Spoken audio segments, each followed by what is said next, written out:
They cornered her at the back of the cafeteria when barely anyone was around, fingers twitching with smug confidence, eyes flickering with a dangerous gleam.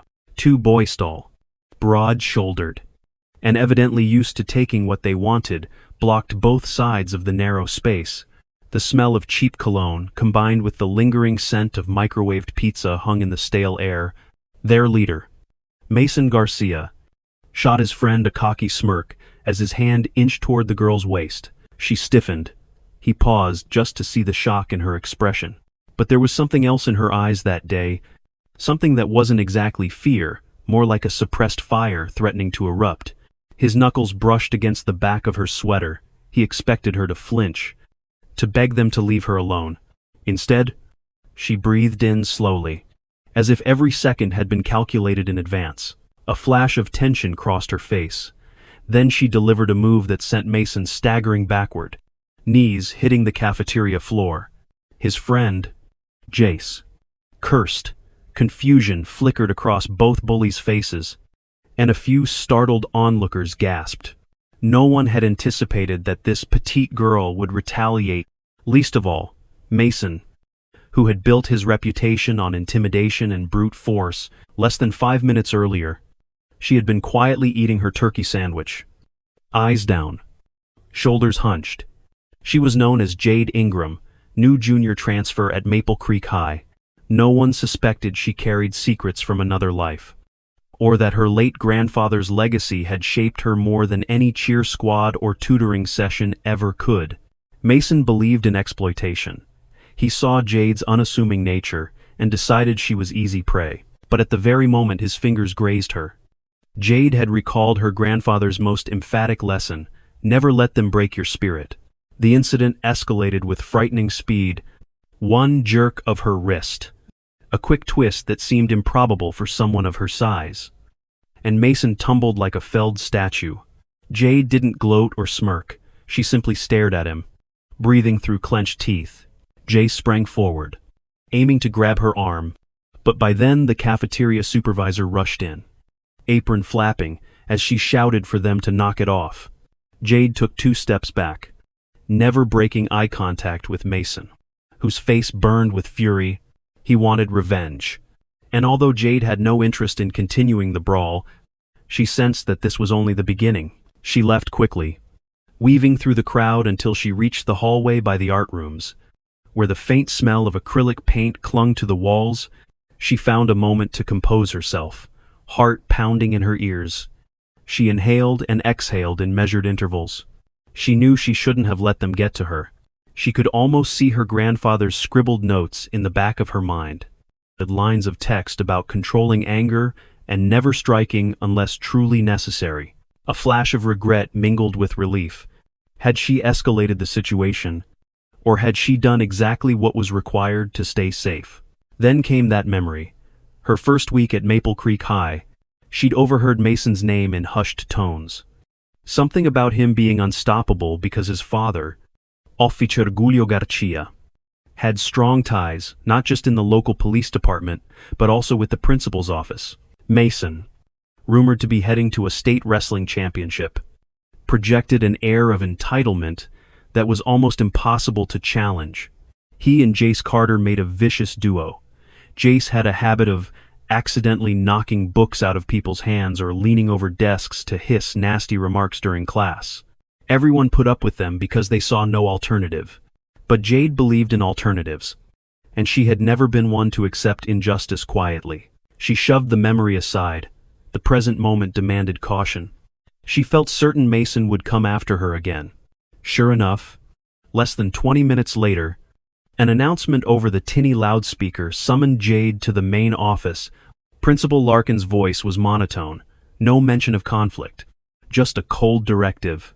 Jade headed there, feeling the dread coil in her stomach. The hallway leading to the administrative wing was plastered with motivational posters that seemed painfully ironic. Stand up for what's right, and your choices define you. She managed a bitter laugh under her breath. Maple Creek High's atmosphere reeked of contradictions. Mason was already seated when she walked into the office. His cheeks were still slightly flushed, but he wore an expression that suggested he'd regained his composure. By his side, Jace feigned innocence, fiddling with the sleeve of his varsity jacket. Principal Larkin, a wiry woman with sharp eyes and a stern countenance, was not alone. At the edge of the room stood Officer Garcia, arms crossed. Scanning Jade with barely concealed contempt, Jade took a seat, placed her hands in her lap, and swallowed the tightness in her throat. She sensed that Mason and his father had likely spun their own version of events. The principal cleared her throat and stared at Jade. "We have a serious situation here," she began. Her voice was clipped. "Mason and Jace claim you used excessive force in the cafeteria. They say you attacked without reason." I doubled. Jade steadied her breathing. She knew there had been witnesses, but Maple Creek had a reputation for looking the other way when it came to the Garcia family. The officer leveled his gaze at her. "This girl is new. She might not understand how we handle discipline at Maple Creek," he remarked. "My son told me she just blindsided him. He's lucky he didn't break a wrist." Mason put on an injured look. Jace nodded in false agreement. Jade felt a tremor of rage building. Instead of letting it out, she recounted what truly occurred. The unwanted touch, the cornering, the intimidation. Her voice was calm, but the frustration was evident. She tried not to sound accusatory. Her grandfather's notes had often emphasized that a steady tone is more effective than a frantic outburst.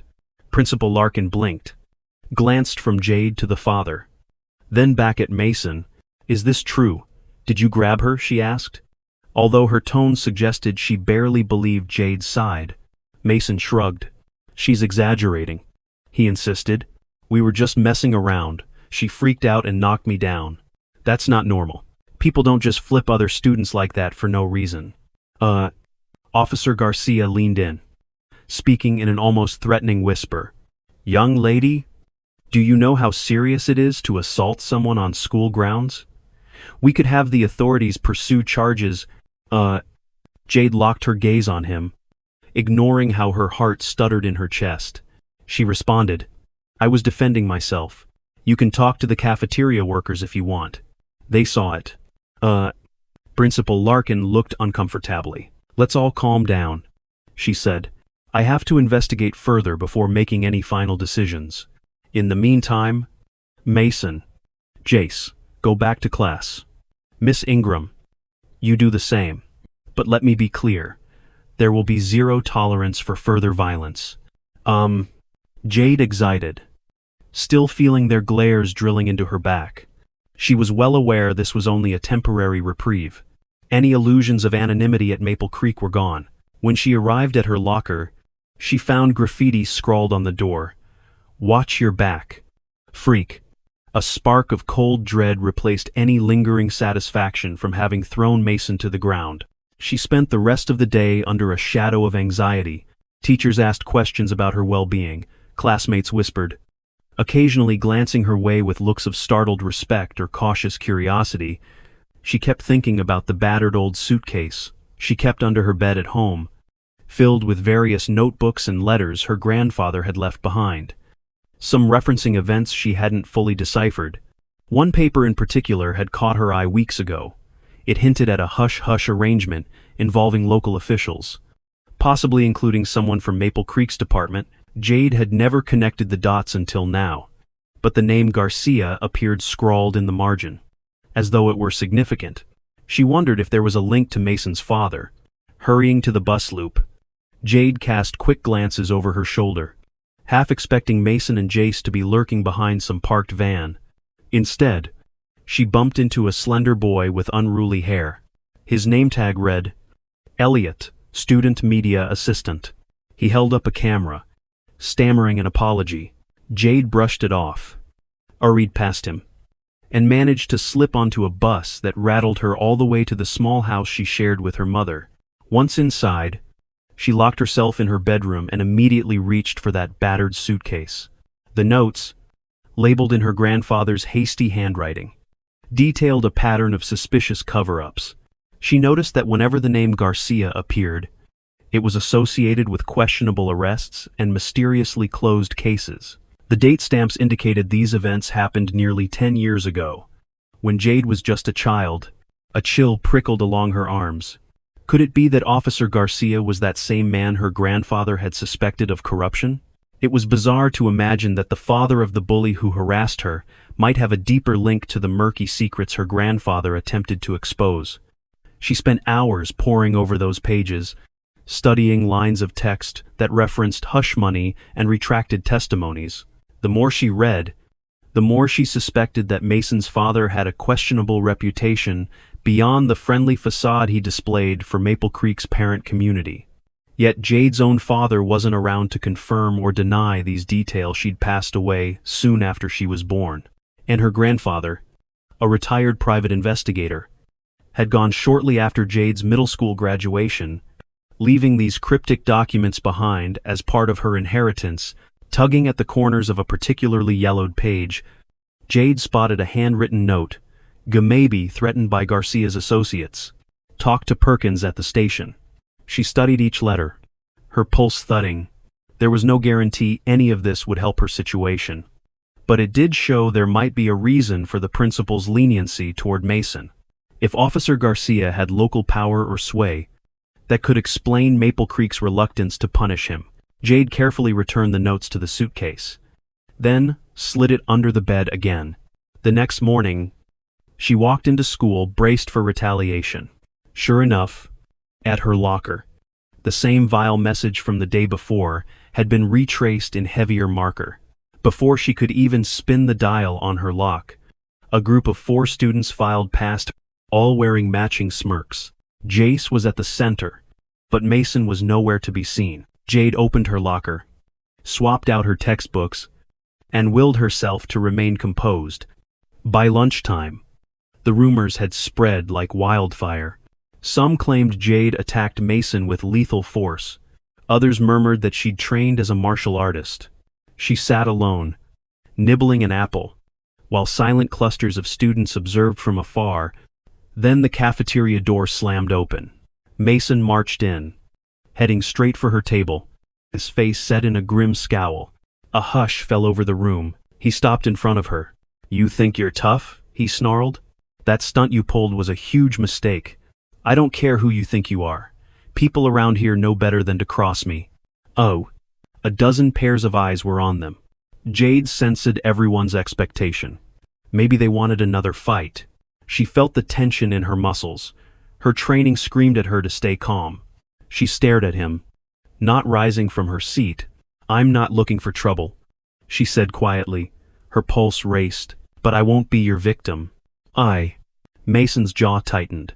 He slammed his fist onto the table, sending Jade's apple rolling to the floor. "We'll see how long you last with that attitude," he hissed, stepping away as the cafeteria supervisor approached to quell any sign of violence. Jade gathered her things and left, her heart thunderous. She wasn't naive. She knew that bullies like Mason never gave up easily. Their next move might be even more personal. That thought twisted her stomach in knots. She had to either find a way to expose them, or at least stand her ground so firmly that they'd think twice before touching her again. As she slipped into the library, she noticed Elliot, the same boy from the day before, hunched over a computer with headphones. He gave her a quick wave. Setting aside some audio equipment, she recognized a Maple Creek media sticker on his laptop. Nervously, he motioned her over. "I saw what happened at lunch," he said softly. "I'm part of the video journalism club. People are talking about you." She forced a half smile. "Yeah, that's not exactly what I wanted." He nodded sympathetically. "I might be able to help. Sometimes. Having video evidence helps if the administration tries to act blind. Were there cameras in the cafeteria? They have one near the serving lines. But I'm not sure it caught the angle. Principal Larkin probably won't bother checking unless there's major pressure," Jade replied. Then, recalling how swiftly the principal had brushed aside her story, she shrugged. "They'll say the footage is inconclusive or something like that." Elliot fiddled with a memory card. "We can at least try. My father is an assistant attorney, and he's always telling me that if you want people to listen, you gather undeniable proof. If I can get access to the footage, or if we can record any future threats, that might keep you safe." She appreciated his support. Though part of her remained skeptical, recording Mason's threats might lead to retaliation from not just him, but also his influential father. Still, Jade gave Elliot a hesitant nod, acknowledging that she might need allies.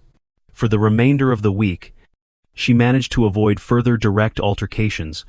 However, small incidents piled up. Someone stuffed a menacing note in her locker that read, "Leave Maple Creek or get broken." Textbooks disappeared from her desk during biology class. On one occasion, she even found gum stuck to the sleeve of her sweater, carefully placed so that she wouldn't notice until too late.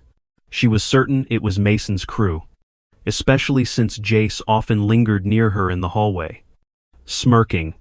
One afternoon, after the final bell, Jade decided to head to the basement level where the old gym equipment was stored.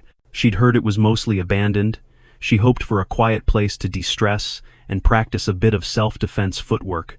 As she descended the creaky staircase, she heard muffled voices. Her pulse quickened. She tucked herself behind a large metal rack. Mason's voice rung out. "I don't care what she's claiming. My dad said he wants her gone, or at least humiliated. She messed with the wrong family." Jace chimed in. "How much deeper do we have to go? She's not from around here." No one's gonna defend her." Their words were casual, as if they were discussing the weekend's game. Jade clutched the rail, stunned by how personal this was. She inched forward just enough to glimpse them. They were rifling through a pile of sports equipment, maybe looking for something. Then Mason laughed. "We'll push her until she cracks," he muttered. "If that means planting a little evidence of wrongdoing in her locker or on her phone, so be it." Jade held her breath. A wave of apprehension crashed over her. They were willing to frame her, ensuring she'd get punished or even expelled. Quietly, she backed away, desperate not to be seen. She knew that if they discovered her eavesdropping, they might attack on the spot. Once she slipped upstairs, she bolted for an exit and gasped for air. The open sky never felt so liberating. She couldn't ignore their threat anymore. And she thought of her grandfather's notes, the mention of Perkins at the station, and the suspicious nature of Garcia's influence. Jade decided to see if that lead could help. The next evening, she asked her mom for permission to visit a friend's place, but instead took a bus to the precinct across town. She carried one of the old notes in her bag, hoping to speak to an Officer Perkins. When she arrived at the station, her nerves almost got the best of her. She hesitantly approached the reception desk, stumbling over her words. I need to talk to someone named Perkins. If he still works here," she said, glancing at the overhead clock that ticked too loudly. The officer at the front gave her a confused look. "Perkins? Let me see." He typed into a computer, then shook his head. "We have a retired detective named Carl Perkins who sometimes consults. I'm not sure if he's in today. Let me check." Jade tried not to fidget while she waited. A few minutes later, a tall, gray-haired man with thoughtful eyes emerged from the back. He looked like he'd been pulled away from a quiet desk, wearing reading glasses that he perched on top of his head. "I'm Detective Perkins," he said in a patient voice. "You needed something?" She swallowed hard, then opened her bag. "I have these notes from my grandfather, Daniel Ingram. He was a private investigator before he passed. I found references to you. He wrote about possible corruption involving an Officer Garcia. I'm not sure if you remember anything about it." Perkins's expression shifted. He glanced at the notes. "I worked a case years ago with Daniel. We suspected some shady business from a handful of officers. Garcia's name came up. Daniel believed there was a cover-up at one point, but before he could finalize a report, the entire thing vanished off the books." Jade exhaled, relief and unease mingling. "Well, that Garcia is the father of 2 bullies at my school, and they're making my life a nightmare. They might have the administration in their pocket. Is there anything I can do?" Perkins removed his glasses, gazed at Jade for a long moment. "I respected your grandfather. He was thorough. The problem is, the evidence he gathered never solidly pinned wrongdoing on Garcia. We had rumors, suspicious coincidences.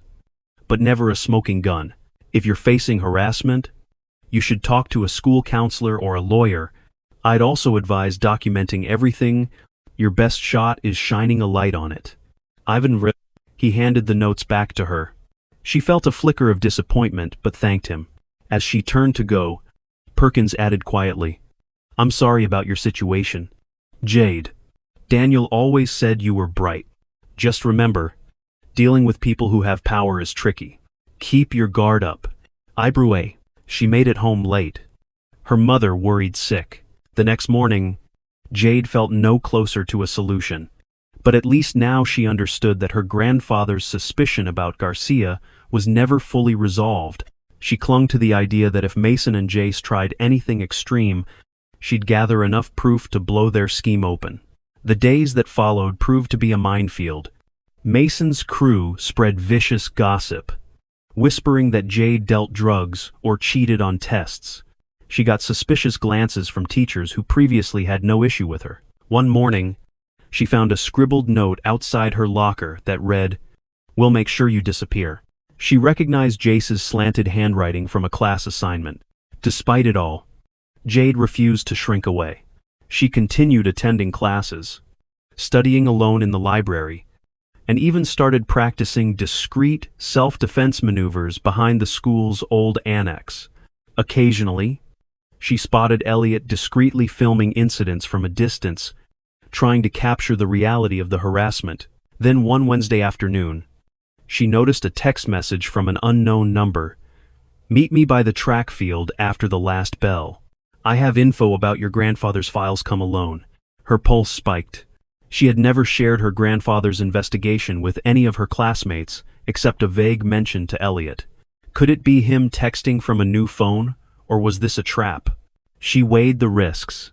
Curiosity eventually got the better of her, and she decided she had to see whether there was any legitimate lead. After last bell, she made her way across the campus to the track field, skirting behind the bleachers. The place was deserted except for a rusted maintenance cart. A breeze picked up, rattling the chain-link fence. Suddenly, a figure emerged from behind the bleachers. It wasn't Elliot. It was Mason. He stood there, wearing that smug grin, phone in hand. "I heard you've been digging around about my dad," he said, voice dripping with scorn. "You think you're so clever?" Jade's heart hammered. She realized she'd been fooled. Carefully, she slid her phone into her back pocket, hoping she could quickly dial 911 if things escalated. Mason stepped closer, flanked by Jace, who appeared from the opposite side. Jade pivoted on her heel, ready to run. But a third figure stepped into view, a silent, muscular junior who sometimes hung out with them. Mason clicked his tongue. "Too bad you never learned to mind your own business," he growled. "Now, we're going to teach you that Maple Creek doesn't belong to you." Jace circled around, his jacket rustling. "No camera this time," he sneered, scanning the perimeter. "You won't be making any trouble after today." Everything happened quickly. Jace lunged forward, grabbing at Jade's shoulder. She whipped around, ducking beneath his arm. In a fluid motion, she jammed her elbow into his side. He cursed, stumbling back. The third guy rushed in, trying to pin her from behind. But Jade pivoted, hooking one foot around his ankle, sending him toppling forward. Mason waited, biding his time. Expression dark. Then Mason lunged. He aimed for a tackle. But Jade bent low, using his momentum to flip him partially across her hip. He hit the ground with a dull thud, grass staining his jeans. She breathed heavily, hands trembling from the adrenaline. For a split second, she thought maybe she had the upper hand. But Jace wasn't done. He tackled her from the side, sending them both crashing to the ground. Pain flared in her shoulder. With a burst of will, she twisted her hips, managing to break free.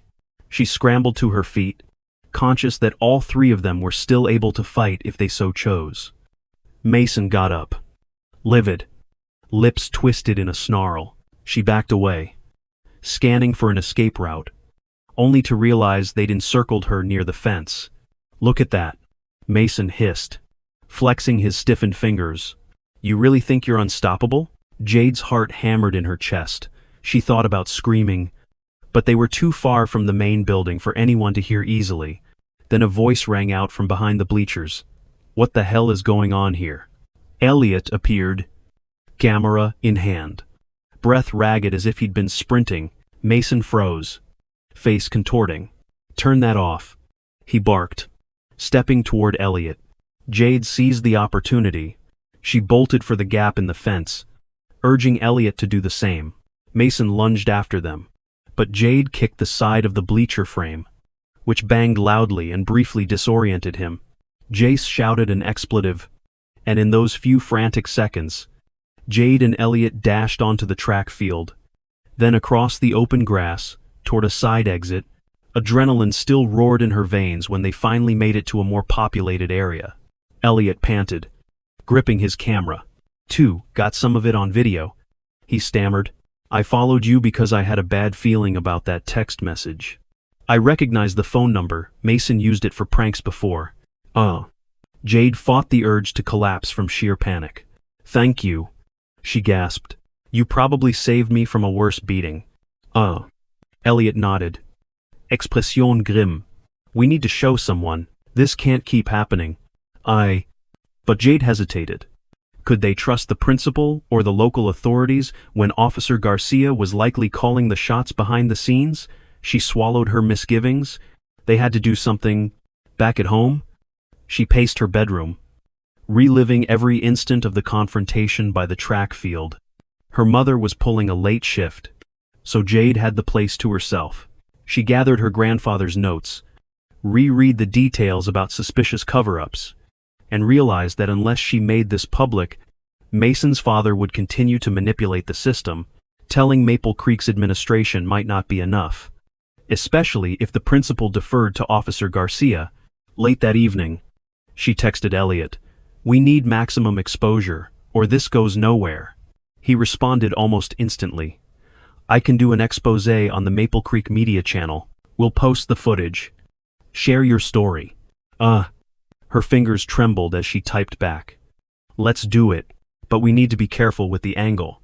If we accuse his dad of corruption without proof, they'll shut us down." Elliot agreed. They would present the assault video, along with details of Jade's repeated harassment, and mention the curious leniency from authorities. It might not be a smoking gun, but it would certainly raise eyebrows.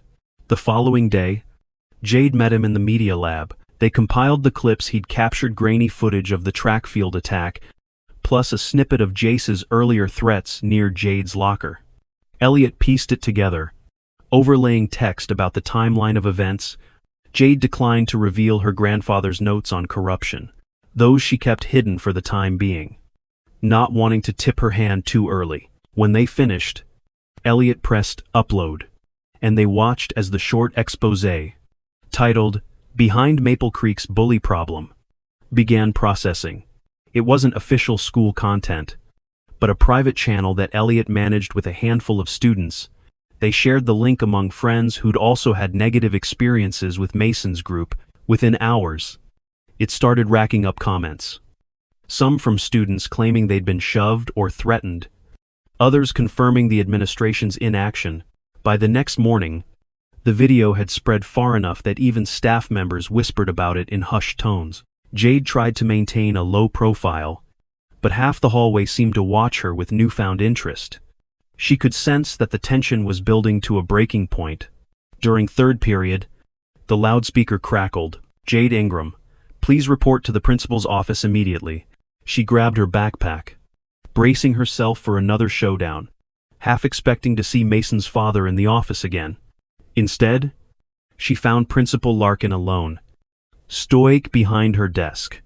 She slid a printout of a web page across the desk toward Jade. It was a screenshot of Elliot's expose. "Care to explain this?" Larkin asked. Her voice taut. "You're accusing other students, specifically Mason Garcia, of serious misconduct, and you're implying that our staff turns a blind eye." Jade swallowed her fear. "Principal Larkin, that video is the truth. I've been harassed since day one. and so have other students. We've reported incidents, but no one listens. Officer Garcia's involvement clearly complicates things. Larkin's jaw twitched. You're making inflammatory accusations. Mason claims you provoked him repeatedly, and you've put the school in a difficult position. People are calling for an investigation. Jade folded her arms. Is that so terrible? If there's nothing to hide, then the truth will come out, right? The principal fixed her with a stern glare but didn't respond immediately. After a moment, she dropped her gaze. I'm placing you and Mason under a supervised arrangement. You'll both meet with a counselor for mediation. In the meantime, I expect you to stay away from each other. If any further violence occurs, there will be consequences for everyone involved. Mediation. Jade silently wondered if that was a stalling tactic. She offered no protest, merely nodded. Then Larkin dismissed her with a wave of the hand. In the hallway, Jade encountered Mason leaning casually against a bank of lockers. When he saw her emerge, he let out a mocking laugh. You think that little video's going to change anything? My dad's already making calls to have it taken down. And if that fails, I'll handle it the old-fashioned way. Yella felt her blood run cold. She refused to engage, turning on her heel to leave. Mason sneered, raising his voice so she could still hear, Don't worry, I won't touch you in front of the cameras. But behind the scenes, all bets are off. She hurried away, heart hammering. By now, the word spread that an impromptu school board meeting was scheduled for the end of the week. Likely to address the video's allegations, Jade was astonished. She hadn't expected such a swift response. But evidently, the uproar from parents who'd seen the exposé forced the administration's hand.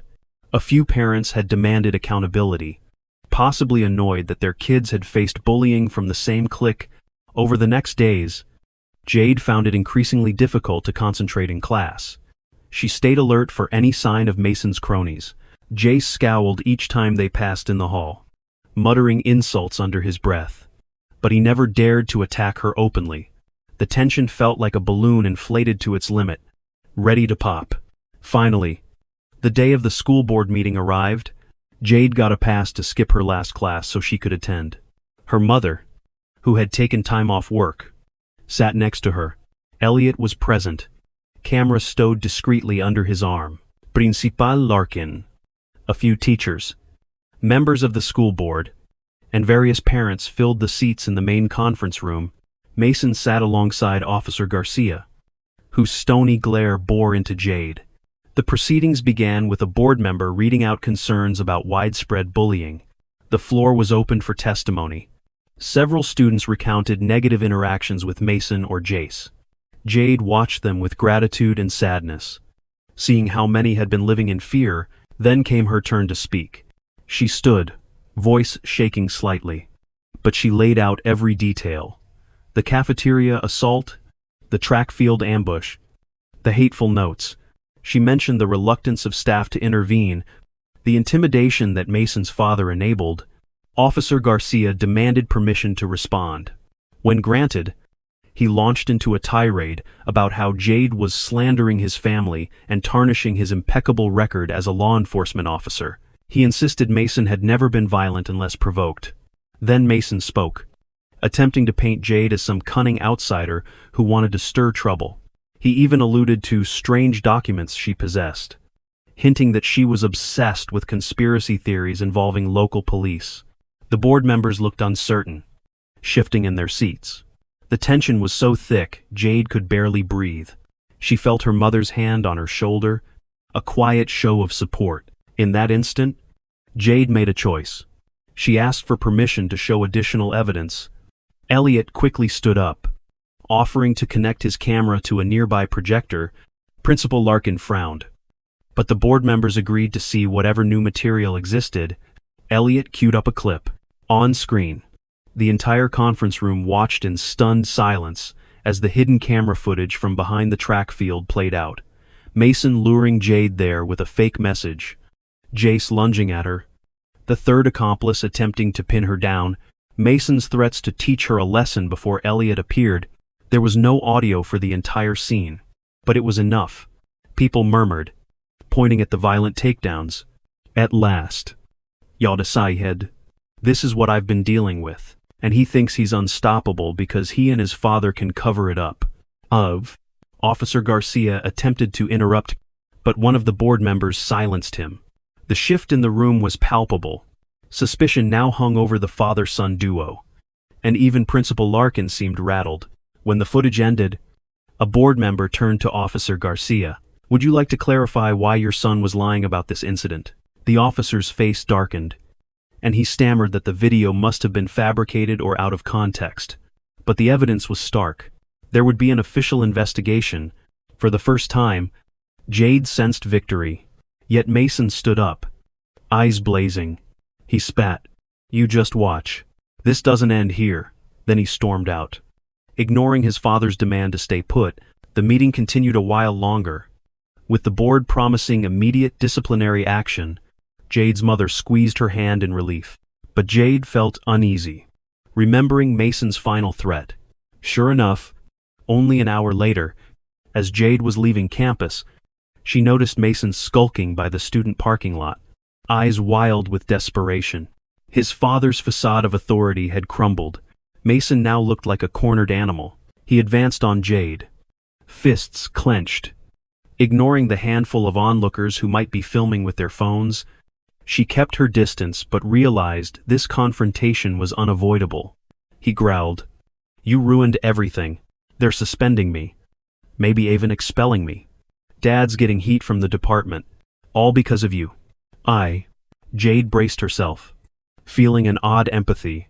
This was a boy who'd grown up learning that intimidation was the only path to power. But empathy didn't mean surrender. She spoke evenly. You've done all this to yourself. No one forced you to be a bully. He lunged. But she sidestepped, refusing to engage physically unless absolutely necessary. Her muscles tensed. She caught a glimpse of Jace standing nearby, uncertain whether to intervene. Then, in a bizarre twist, Principal Larkin, accompanied by 2 security staff, arrived on the scene. She barked at Mason to back off. A tense standoff ensued until the security staff escorted him away, ensuring Jade's safety. By the next day, the rumor mill was churning again. Mason was suspended indefinitely. Jace received a similar punishment. The local press got wind of the bullying scandal, especially after the exposé circulated widely online. Some parents pressed for Officer Garcia's accountability, and an internal affairs inquiry was rumored to be underway. Jade was astonished at how quickly everything was unraveling for them. A week later, she found herself able to walk the halls without harassment. Whispers still followed her, but they no longer carried the sting of threat. She sensed a mixture of awe and curiosity from classmates. Many wanted to know how she'd remain so calm when confronted by a known tormentor. Some even approached her, apologizing for not stepping up sooner. She maintained her composure, though the entire experience had left her shaken. Late one afternoon, she rummaged again through her grandfather's suitcase. The notes about corruption had partially come to fruition. Garcia's reputation was indeed under scrutiny. Perkins had been right, though they lacked absolute proof for a criminal conviction. However, Jade found solace in knowing she'd exposed a fraction of the truth. A few days later, she was called into Principal Larkin's office once again. She felt a flare of anxiety. Upon entering, she was surprised to see the principal's demeanor was less hostile. Jade, she began, tapping a pencil on her desk. I've spoken with the school board and with your mother. We all agree that the environment here wasn't supporting you. I allowed the situation to escalate, whether intentionally or not. That was a failure on my part. All? Jade was taken aback. She nodded, uncertain how to respond. Larkin cleared her throat. In light of recent revelations, we are instituting new anti-bullying measures. Students who feel unsafe can report issues to an external hotline. Also, I want you to know that if you ever encounter intimidation again, you won't be ignored. It was as close to an apology as Jade expected. She accepted it with a polite nod. feeling a weight lift from her shoulders. On her way out, she nearly collided with Elliot, who was waiting by the office door. He grinned. "Hey, guess what? I just got news that the Maple Creek media segment we did got recognized in a local journalism contest. They think it's an example of real-world reporting on student issues." Jade's expression softened with gratitude. "You deserve that recognition. You risked a lot filming those bullies." He shook his head, shoving his hands into his pockets. "We risked it together, but honestly, we just did the right thing. If we hadn't, Mason would still be terrorizing everyone. Now, at least, the administration is paying attention." As they walked down the corridor, Jade observed the familiar swirl of students, hurrying to their next class. She felt something she hadn't since she arrived at Maple Creek, a sense of belonging, as if she finally had allies rather than an entire school conspiring against her. She recalled her grandfather's scribbled words about shining a light on injustice. Even if she couldn't unravel all of Garcia's secrets, she'd managed to break the silence that allowed those bullies to thrive. When the final bell rang that afternoon, she strolled outside, the crisp autumn air grazing her cheeks. Standing near the entrance, Jade took a moment to reflect on how far she'd come in such a short time. The last weeks had been a whirlwind of tension, fear, and defiance. For once, she could breathe without keeping a watchful eye over her shoulder. She almost jumped when she heard a measured cough behind her. Turning, she found Jace. He looked visibly nervous, hands tucked under his arms. She stiffened, prepared for another confrontation. But he just frowned. "Mason's gone," he murmured, voice stripped of bravado. "His dad pulled him out of school yesterday. They're moving, maybe heading to live with some relative in another state. I'm not sure."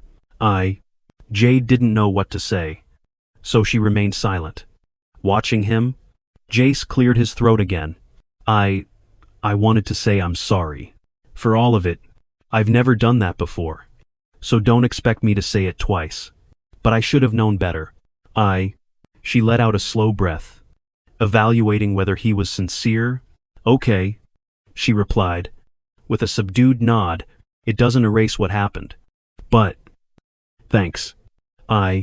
He managed a weak smile, then shuffled away. Jade didn't call after him, nor did she sense any desire to continue the conversation. But the tension that once marked their encounters had vanished. After Jace disappeared down the sidewalk, Elliot jogged over. "You good?" he asked.